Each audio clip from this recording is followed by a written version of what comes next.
So ayan guys, bumili ako ng adapter dito sa SATA. So hindi siya gumagana nung una.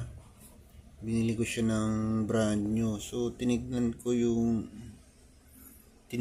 mga pin. Ayan, tignan niyo yung mga pin.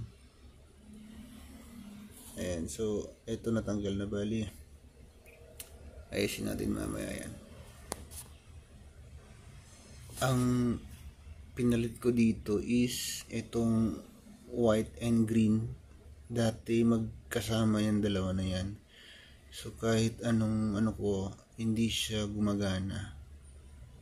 Hindi siya totally gumagana. So nung pinaghiwalay ko sila, tapos yung puti inilagay ko sa pangalawa sa red.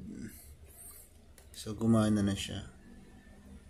So bago lang to guys.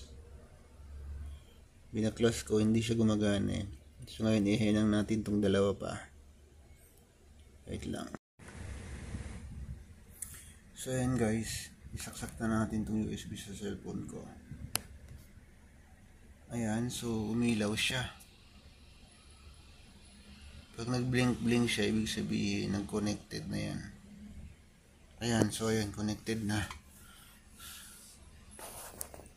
Ayun lang yung polarity niya guys, oh.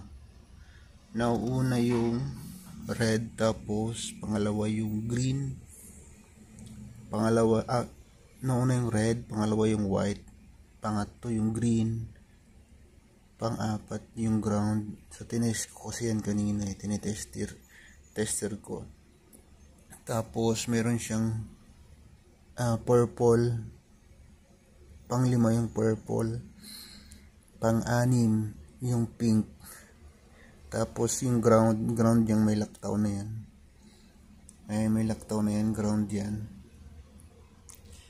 Tapos blue and yellow yung pinakahuli. Ayan guys, kung meron kayong ganito na hindi gumagana, buksan nyo lang, tapos ayan lang yung pagkakasunod-sunod.